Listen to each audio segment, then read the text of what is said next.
It's no secret that Melee is primarily an American esport. There have only ever been 2 people from Asia to place in the top 10 rankings in its 20-year history, and only 3 from Europe, 2 of which came from the same country, a rather infamous country in the world of esports, producing multiple star-studded esports orgs and players. Sweden seems to have a knack for creating esports stars when compared to other European countries. While I'm not educated enough to talk on the topic, Sweden's track record clearly speaks for itself. I'm sure I don't need to tell you about Leffen and Armada and the impact that they have had and are still having on our game. So is it so crazy to think that the newest up-and-comer out of the country, playing the same character as the 2, with a quintessentially European playstyle, might just end up making a big splash in this little game we call Melee?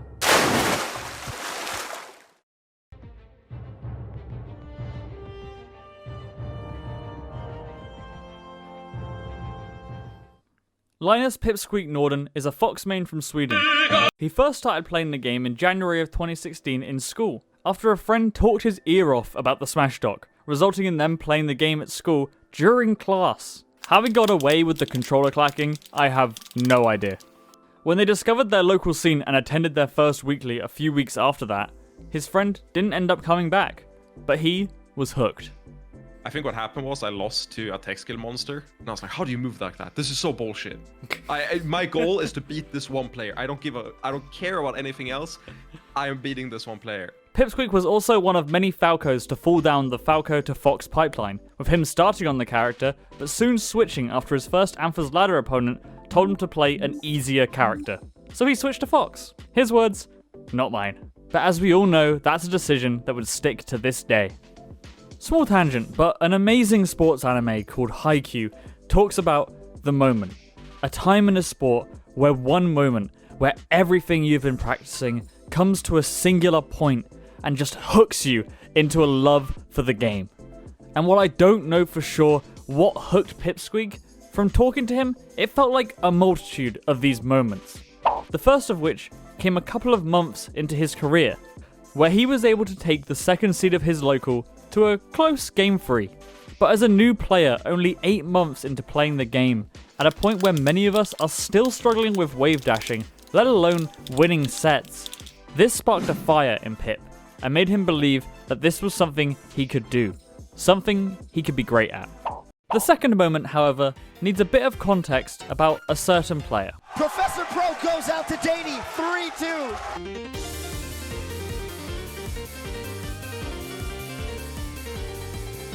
daydee is a Samus main also from Stockholm that started playing just before Pip, but had an even more insane rise, as just after his second year of playing the game, he had already reached number 1 in his region.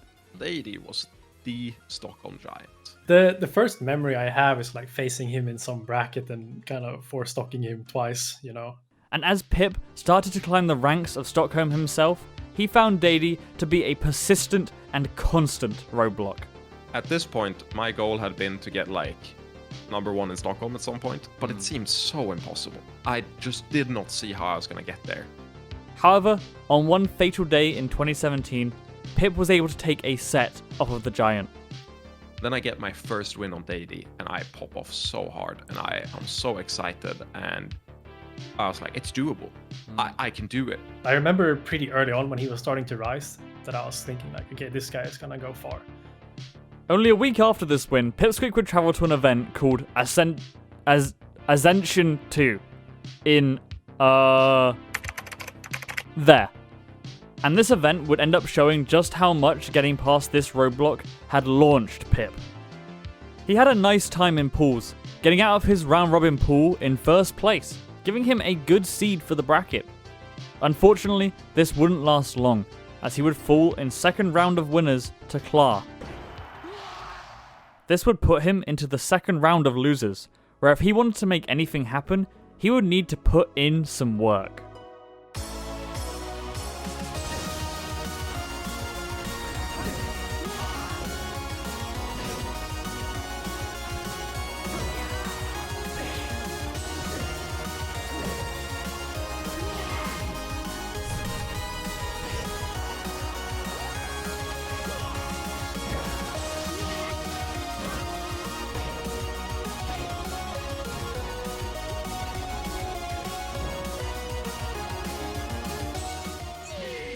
at this point, I'm having a great time. I am chewing gum, listening to Eminem. This would be another huge upset, I would say, for Pipsqueak if you took this set of Mono.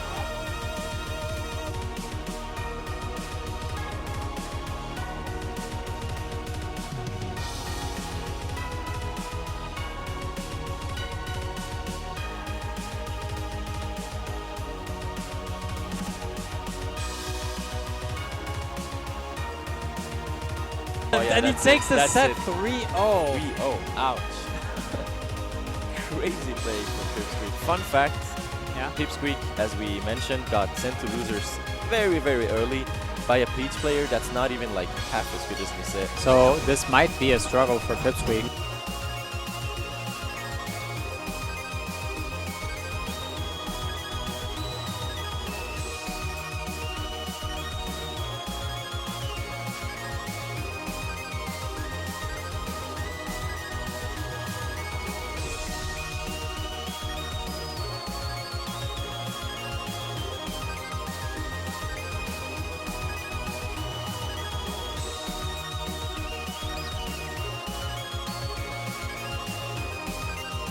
It's looking like it. That's the start. Wow.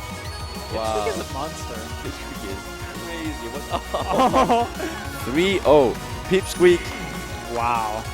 Worst possible scenario, he gets 4th. At an event where he was seeded what? Nothing. Basically nothing. I beat him, and I'm like, fuck you, Gothenburg. You ain't shit. I'm way better than Gothenburg ever was.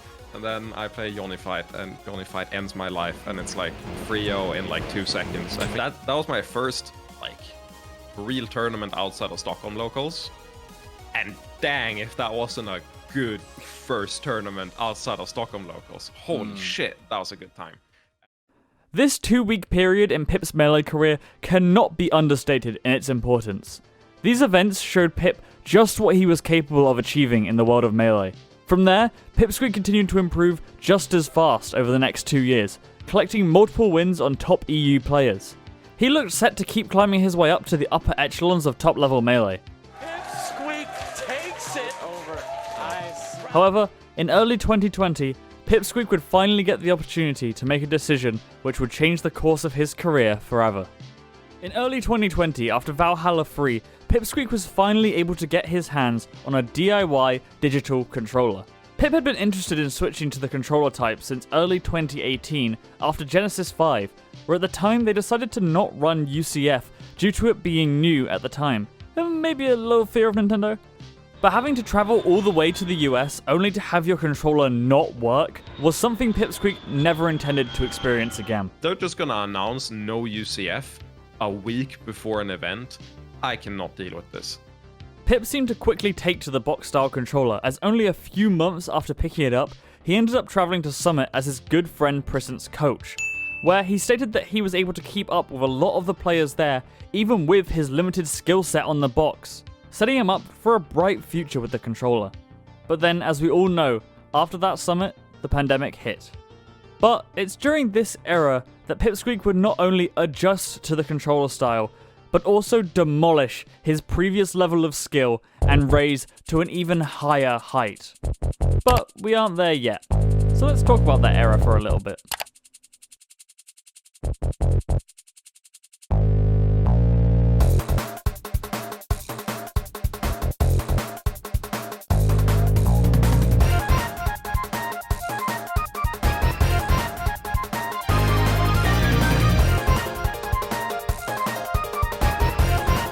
During this impressive COVID-era stint, a certain European circuit was happening.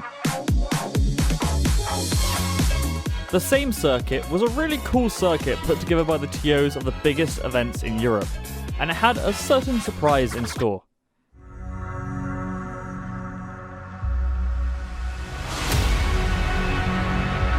That's right, a place at the prestigious Smash Summit to the placer with the highest points at the midpoint of the circuit. Fate Online. And you know that everyone was gunning for that spot.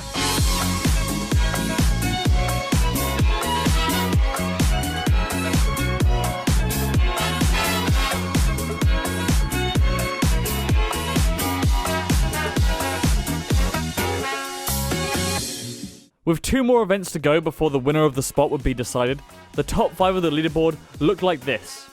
It was still very much anyone's game, and after a stellar Smash Sauna performance from Pipsqueak and a weaker performance from Frenzy, Pip was able to take the lead going into Fate Online. It was looking like it was going to be an all-out brawl between these two for the spot at the summit. Oh, what's that? The travel restrictions mean it's going to be unfeasible to get the winner there after Fate? Oh, they decided to retroactively push back the decider to Smash Sauna, so Pip gets the summit spot? Oh, I see. While anticlimactic, Pip was able to secure himself an invite to Smash Summit 11, the first tournament back on LAN since March of 2020. And Pip, along with the rest of Europe, were looking forward to see how their new rising star would fare against the best of the best.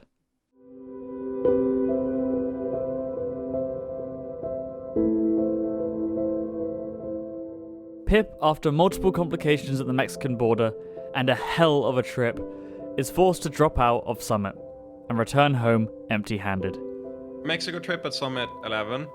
Awful time, because I think that's the coolest summit that's ever been. The grand finals, the mood, the everything was just amazing. So I was very sad to have missed out on that one. Luckily though, the lovely people over at Summit let Pip's invite carry over to the next summit, granting him guaranteed entry to Smash Summit 12. That gives him another 5 months to prepare and improve. During this time, he all but stopped entering same circuit events as he was already guaranteed a spot in the finals.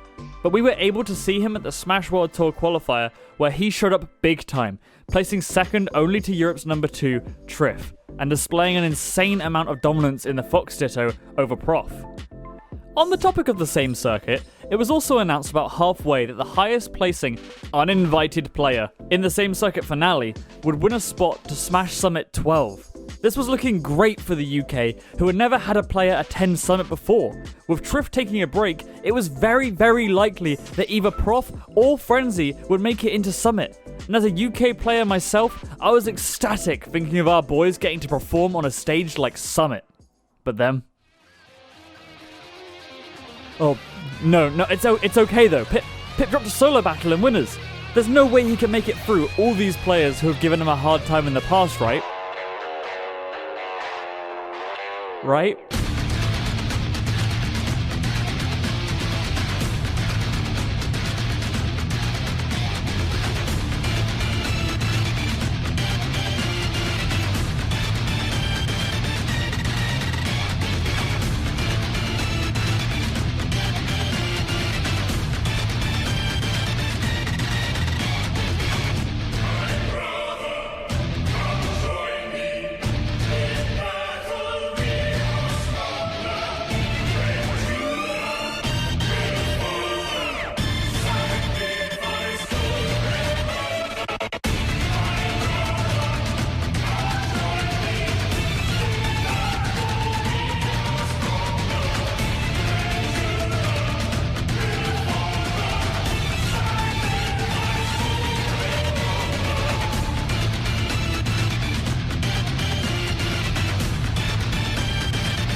Pipsqueak is definitely capable to shake off a 4-stop like that. It doesn't really matter to him.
Pip goes on to secure himself his second summit spot, confirming himself for a Smash Summit that hadn't even been announced yet.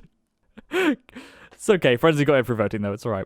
After this incredible display, Pip was headed to Smash Summit 12 with the wind in his sails, ready to show the world that Europe's top players could hang. And boy, did he show up. What was that?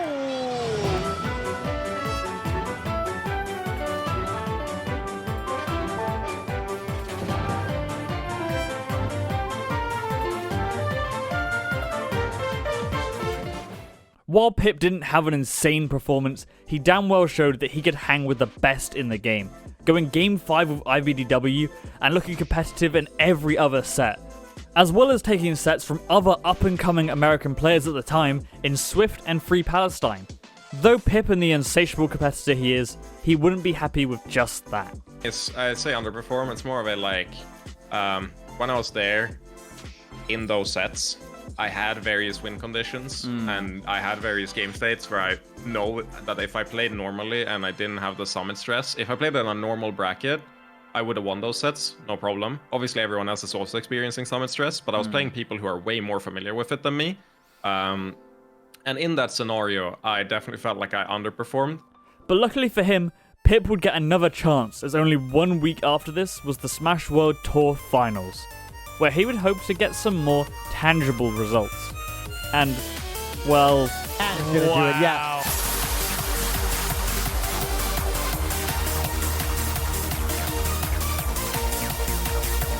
There, into an up smash. Wow. It's weak.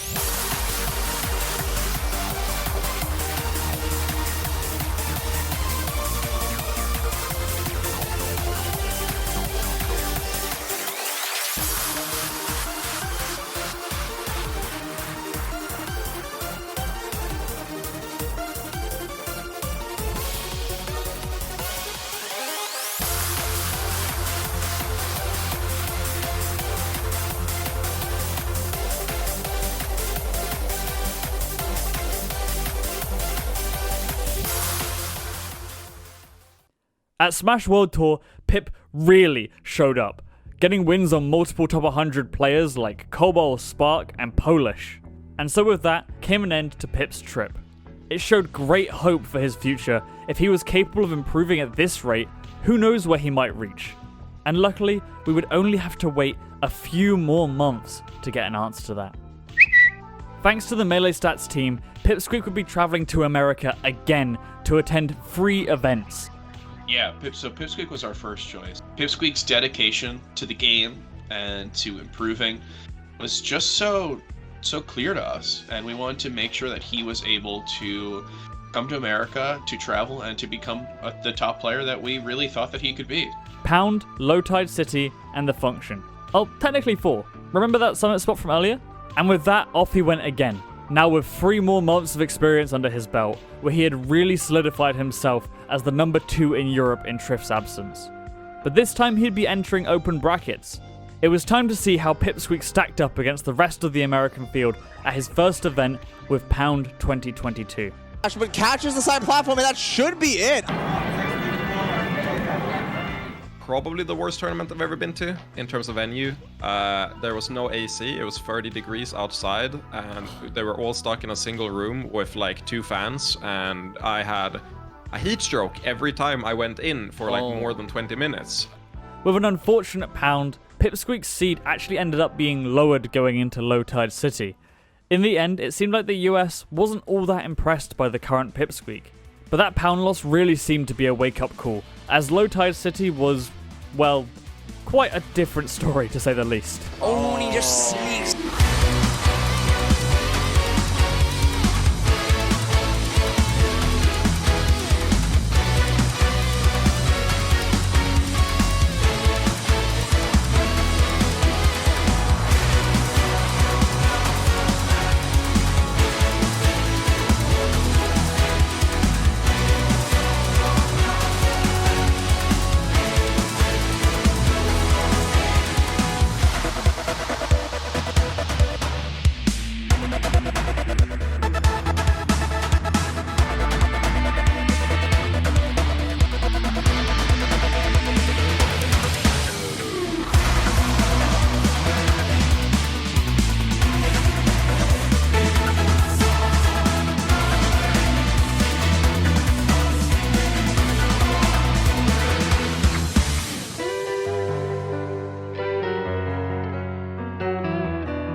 Pip was able to get his first ever tournament win in the US.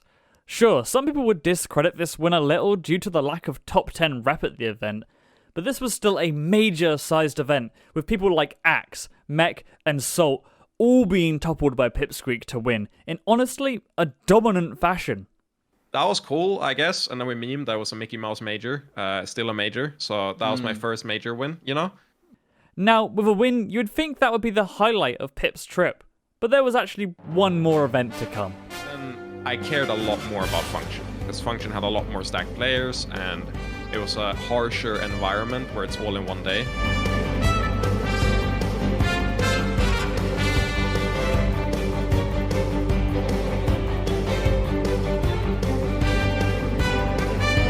Now, one of the last game.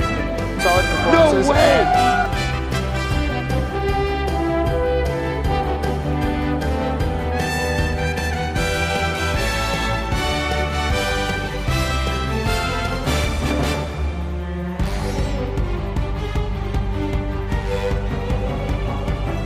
Oh man, we got a typewriter battle. Oh, wait, one more edge guard. Wait, he's one more. Oh, he's living. And he's got the reset. Oh! What? Shield. Oh! Right. Oh! I love. Oh, yo, he's getting so much too. Oh, he's still going. Yo! Oh, yo! is he? Hey.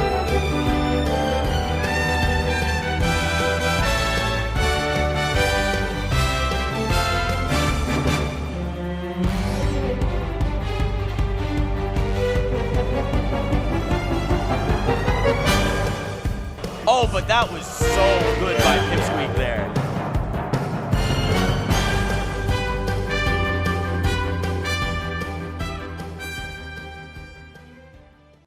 After 2 stellar performances, Pip's second American trip was going incredibly, despite the rough start. All that's left is to top it off with what I'm sure is going to be an incredible summit at Smash Summit 13.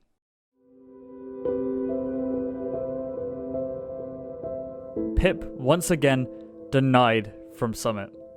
A slightly sour end to his trip, but Pip looks back on it with positivity. I really can't do more than summarize that I had a blast. I was obviously scared about COVID. At that point, I was so drained from being in the US for 3 weeks that I was like, I just want to like relax. And then I got COVID, and relax I did. And even without Summit, Pip can go back home with a smile on his face, knowing he's done something that few Europeans have ever done: win an American major. In fact, only 2 ever have. I wonder who those are. Oh, I love it when it circles back around.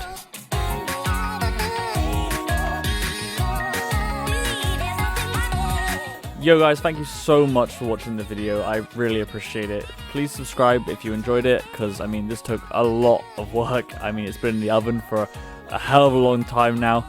Pip's done a lot since then. I mean he's taken 24th on the summer rankings, taken sets from Mango and Hungrybox.